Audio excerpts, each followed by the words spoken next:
Today's guest is Raj Singh. He is the VP of New Products at Mozilla, and he is no stranger to innovation, having done 4 exits as a VC-backed founder, including being acquired by some big names like Mozilla and Salesforce. He's also constantly building new things. Raj likes to write about AI, product management, and the startup life. Raj, welcome to the show. There's so many things I want to dig into here, but please start us off by telling the audience a little bit about what you love about what you do. Thanks, Elizabeth. Thanks for the opportunity. I've always pursued my passions. So I see a problem. Like some people, they look at something, they're like, okay, how can I monetize it? Some people look at something, they're like, oh, the engineering looks wrong. When I look at things, I look at design. Like it sticks out like a sore thumb when I look at just everything in your everyday life. And so one of the things I really love about new product is it's playing into what I feel is one of my superpowers. And I'm a big subscriber in this thesis that people have superpowers and should lean into it. And for me, that's a lot of things around sort of design sensibility, user experience. And so I see things, I see a problem, like I want to fix that. I want to make that better. And so I get to do that all day. And so that's probably the most favorite part of my job. And then of course with Gen AI and all the disruptive technology that's now here, we can now prototype and bring those visions to life way faster than we could before. Yeah, that's awesome. I love that. I'm a big fan of Marcus Buckingham and his Now Discover Your Strengths, which is all about same concept of leaning into your superpowers. I think that's where we really excel, when we lean into what we are good at rather than spending all our time trying to fix our weaknesses. I have a lot of questions I want to ask you, so I'm gonna jump right in here. One being, you've seen both sides of the equation. You've done the startup world, and then you've done the corporate world, big company world. And I've done some of both myself, and those are very different worlds. I'm curious from your perspective of what is maybe your biggest takeaway that you would give a founder who's being acquired about post-acquisition life and what to expect, or flipping that around, and you can answer both, of someone who is an executive at a large corporation who is bringing in a startup as an acquisition. What should they understand about that incoming startup team? You know, this is more than a 20-minute answer. I talk about founders post-acquisition going through 4 ranges of emotions. Usually the day of, there's relief because the entire closing process is just so stressful, the 30 or 60 or 90 or whatever months that are involved in getting to that close. Not too quickly, maybe within a matter of a few days, there's regret, which is often like, why did I sell it? I didn't need to sell it. I could have gone bigger, bigger outcome, whatnot. And then you kind of transition in this phase where I want to make this the best acquisition they ever had. So you're inspired or enthused. Then you get beaten down because often in corporate culture, at some point, your startup is absorbed.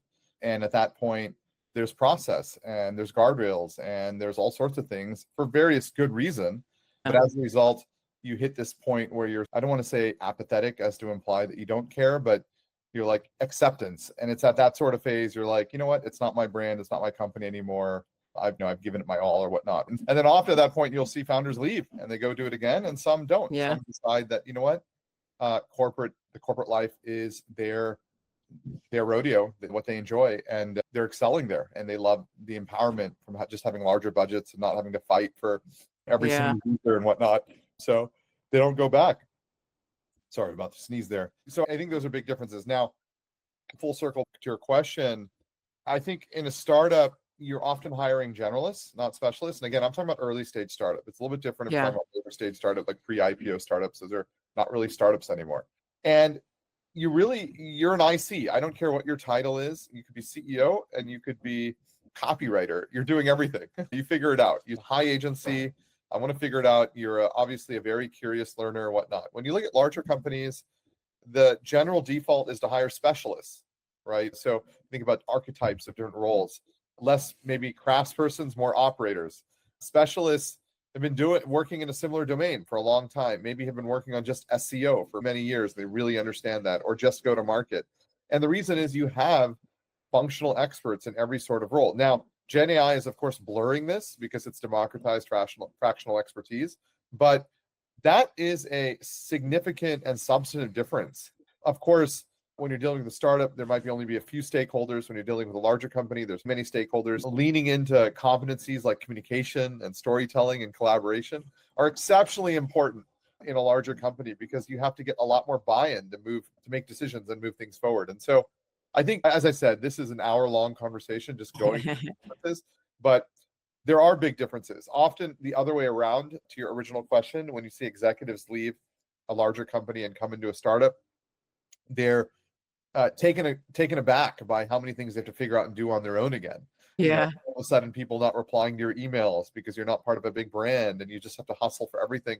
It really throws them off. And some of them don't like it, right? They've been in an operator Mhm. kind of mode for quite some time. They've had support functions everywhere, and now they have to go figure out how to even figure out configure the payroll app or whatever it might be, right? And they struggle. Yeah. But I think it's less so in the end, where you've spent your time, and it's much more personality and archetypes. I think there are folks that really like the uncertainty of startups. They like the agency and control. You own your success, you own your failure. There's people who really like the comfort that comes Yeah. from a larger company, the consensus that comes with a larger company. You don't have to make decisions on your own.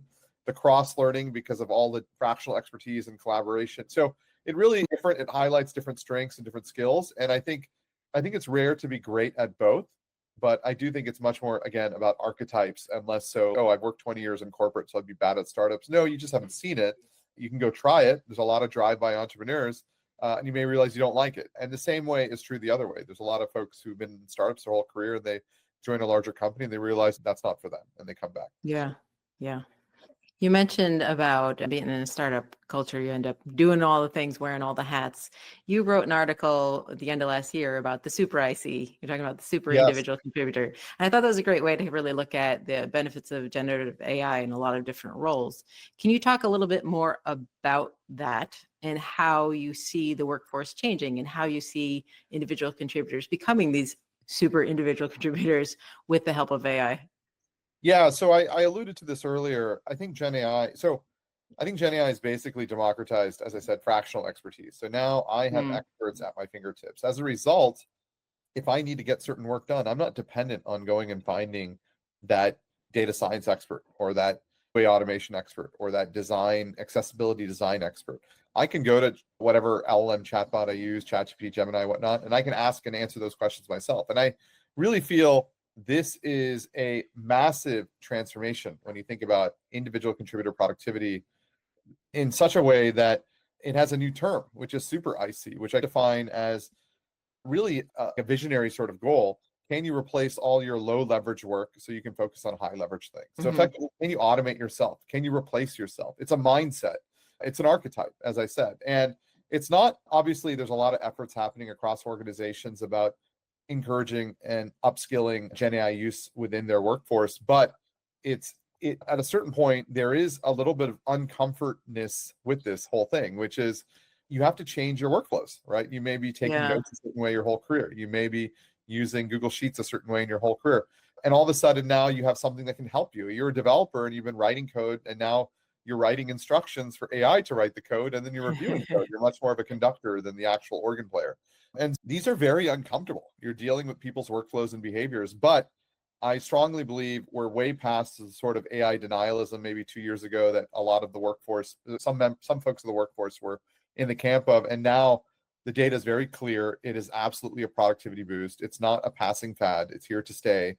And every organization needs to be thinking about how to upskill their workforce. I actually gave a talk recently on Reforge about the super org, which is basically playing on that concept. And part of that is making everyone a super IC. So looking at workflows, looking at how they can automate their life. One tip I often give people is document what you do in 10-minute segments throughout your day, and then ask yourself, why couldn't I use Gen AI to help accelerate that part of my day? You're seeing this transformation, and I do believe human in the loops, they're not going away, right? You need people, you need sensibility, you need taste, you need product sense, whatever it might be. You need a point of view, you need unique perspectives. Gen AI is an accelerant. They're definitely not going away. However, in this sort of future of tech, and we see all the layoffs and we see what's happening around productivity and efficiencies gained, although I think that we're going to be hiring more, and that's absolutely the way it's been playing out. Companies are still growing. I do believe I would worry if I was somebody not using Gen AI as being replaced by somebody who is using Gen AI. I'd be less worried about Gen AI replacing a human. I don't think that's going to happen. But I could see if you're not adopting Gen AI as part of your day-to-day workflow and aspiring to become that sort of super IC, we don't know how that's going to play out because the productivity delta is real. Mm. On that super IC or super org front, let's get personal and specific for a minute. What are you most excited about for yourself and your workflows of adopting AI, and what maybe the other side gives you the most anxiety? Yeah, if I just want to prototype a concept, like it used to be, my normal workflow used to be like I would sketch in some ugly app. It could be like Balsamic or TL Draw or whatever, more recently, some concept I want to flesh out, maybe a Mhm. series of screens. And then I would go and show it to people and get feedback. And there's this iterative, I call it a series of S curves, right? So it's an iterative process, swimming in the direction of what you ultimately want to build. Now I can take that concept and I can go a level deeper and just build a full outright prototype, whether it's V0 from Racel or Replit Agent or Bolt or Lovable or whatever you're playing with. You can build a prototype.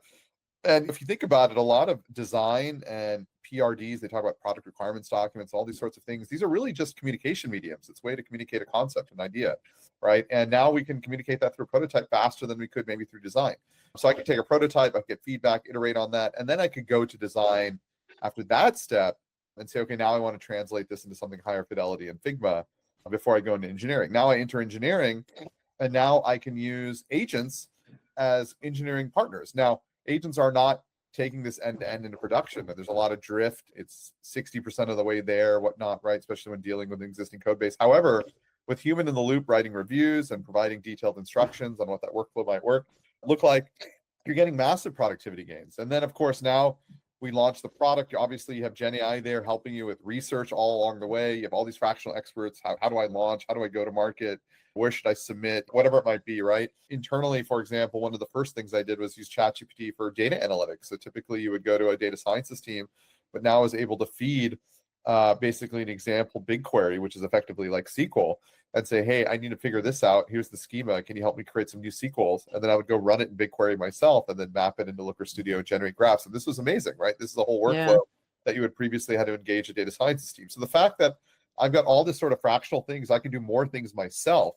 And that's a massive acceleration boost, right? The fractional experts don't go away. You still need experts for certain specific things, but there's the 80% that I can get done on my own. And that's an incredible unlock. And so if you look at what's happening, I think industry wide, never before so much creative energy from so many builders all over the world can now build where previously they Yeah. had resources or network to build. And so in some ways, I think Gen AI is unleashing massive amounts of creative energy. Awesome. What about the other side? That what gives you the most anxiety about the way people are adopting it, or maybe misunderstanding, or where you think there's area for pause or concern? I'm a little less concerned about the impact of Gen AI and automating this sort of notion that, oh, it's going to replace human jobs. I think the tech sector in general is very hyperbolic. So we tend to choose the most extreme scenarios. After many years in tech, I would agree with that statement. I'm not in that camp. I'm in the camp that like it's not like companies are going to slow down. Companies are just going to Right. think bigger. Like they're going to try to become trillion-dollar companies. They're going to say, hey, we need to do 10x more. They're going to hire even more, right? Gen AI is not necessarily saying, oh, I'm going to replace this. It's no, I need to do more now. So I'm not in that camp. I would say I'm more concerned about, as a startup entrepreneur, the pace of things are changing so fast. It's hard to know, like disruption is coming from every direction in ways that I could never have predicted. And that's very difficult as a startup founder because you're trying to make a 2-3 year bet and you just don't know what's going to work. And today you're like riding super high and you built the best app in the universe or whatnot and you're crushing it. And then 3 months later, you're completely disrupted because Yeah. something came out cheaper or more efficiently or whatever. Right. And this kind of disruption happening from left field in ways that you might not even expect at a speed that you've never seen before creates a lot of anxiety as a startup founder because there's a sort of this sense whatever I'm working on is going to be disintermediated in 18 months, right? And that's scary. And so I think I'm always been of the camp. There's never a bad time. Like always go and build, right? That itch is never going to go away. It's always a good time to build. But at the same time, it used to be harder to build 20 years ago. It's so easy to build and things are moving so fast. It's a different kind of anxiety with Yeah. building new product, less so around concerns around jobs and things like that. I think companies are navigating those waters. And I think Gen AI is it's fuel on the fire. So it's like it's juicing everyone's productivity, but we're certainly going to be hiring more. Yeah. All right. Switching gears to that, and then the hiring more on the people front. I like you said something a while back that stood out to me because it's very similar to something I wrote about in my book. At the fact of, I used to have this preconceived notion that everyone thought the way that I did. I'm like, I like risk. I look at the glass half full. I'm like, why wouldn't we try this? And then realizing as I got farther into my career, not everybody shared that same level of risk tolerance. You talked about this some too, saying specifically in the startup world, there's a lot of extreme ups and downs. And you realized as you were moving into leadership and leading a team of people, and not everyone shared your propensity for handling or navigating those ups and downs. So you had to change your communication style. This is something I love, this idea of how do you still remain transparent as a leader, yet shield your team from more volatility than they need. What does that look like for you? I call this simulation. And so I feel like when you go into any meeting, you want to simulate what are people going to ask? Who are the archetypes in the room? What is their level? What is their knowledge? What are their roles? What are they expecting? You have to wear their hat. What's their point of view? What incentive structure do they have? What's motivating them? And when you're in a startup, it used to be I was super transparent. Let's call it extreme authenticity, right? Almost radical transparency, right? That's like kind of a whole model in itself. And I realized pretty quickly that people want transparency, but maybe they don't want it every day. Maybe they want it packaged once a week. If I'm going through the fundraising process and every day they're getting an update, it's creating their own sort of anxiety. And not everybody needs to go through these emotional swings. And I got a little bit better about packaging things like, okay. And I also came to realize that there were some people that just simply didn't want to know. I was like, oh, okay, I shouldn't do this in a push method. I should do this more in a pull method if people are asking and then figure out who really wants to know and whatnot. But I think that's obviously within a smaller company. In a larger company, things are a little bit more scripted. Fortunately, unfortunately. And the thing is, they're dealing with a lot of people and people don't know how different people react. Now, how do I feel about all of this? I'm generally of the camp that I lean into authenticity, and people who've worked with me or worked for me will generally, or even above me, will generally say I'm very authentic. I'll say exactly what I feel and how I think. That comes with a lot of risk. Some people think that's a very privileged position, right? Because there's risk to that. Now, I think the key here is you lean in authenticity, you say your piece, you don't need to repeat it twice if you disagree, whatever, right? Depends who you're talking to, who the stakeholders are. And I think the second thing is you do have to be conscious about simulating who are the different people in the room and how they might react. And so the same thing can be said 10 different ways. This is always a challenge when you look at Gen AI and meeting summarization.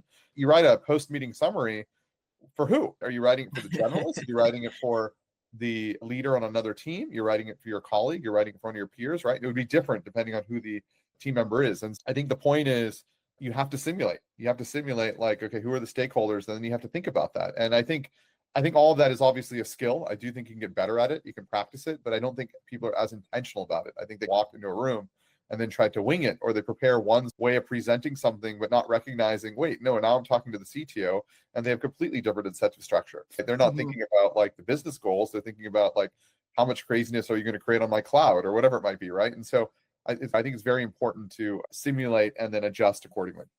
Yeah. Another thing we like to talk about at Cake on Tuesday is how our definition of success changes as we navigate through life and through a career. As you are now in this season, how do you define success for yourself that is perhaps different from how you define success early on when you're starting out your career? My motivations have never been financial, which is, I know some people are wired in that way. I've always been like, I just love happy users. I enjoy maybe not the right way. There's some vanity there, but I've moved past that. But I just enjoy, there's some, I wear a t-shirt for a product I started and people recognize the brand because they're users of it. It's just an amazing feeling. Like they love your product. And so I've always been motivated in that sort of way. As I've gotten older, I've come to realize there's different levels of success. There's financial freedom, which is, okay, I don't have to worry about dinner cost. House is mostly paid off, like college, kids, their college funds are away. You feel comfortable and stable. And I think that is a significant unlock for a lot of people. And the funny thing is, after that, you're just playing an endless game. Like after that, what's your goal here? To become a trillionaire? It never ends, right? But like hitting that first inflection point is a big life change. I think the second thing for me, and I feel very fortunate, when my 2 startups ago was acquired by Salesforce, after Salesforce, I took some time off. My first child was very young, so I spent 3 years with them. So spending time with kids, I feel like another form of success. And then my last startup was acquired in 2022 when my daughter was 2 years old, and I've been able to spend a fully remote company. I've been able to spend a lot more time with her. So it's been very amazing because when you're in the startup, it's all encompassing. Even you're physically there, you mentally might not be there because you're thinking about time. Anytime I'm in a larger company, it doesn't matter what they throw at me. It's impossible to recreate the level of stress that you get when you're in a startup and you're worried about payroll and whatnot. I think those are different forms of success for me. Like the fact that I'm able to spend time with my kids. I feel that I have financial freedom. I think I feel I can do what I enjoy doing. Yeah. You've mentioned about in your startups that you often got lucky of being right place at right time. And that's something that usually any successful person, especially in the tech space, says there's some element of luck to that. But we also create our own luck. You mentioned about one of your earlier startups, a cooking startup, how you figured out a way to be featured in the App Store in some country every day of the year by featuring recipes for holidays in that country.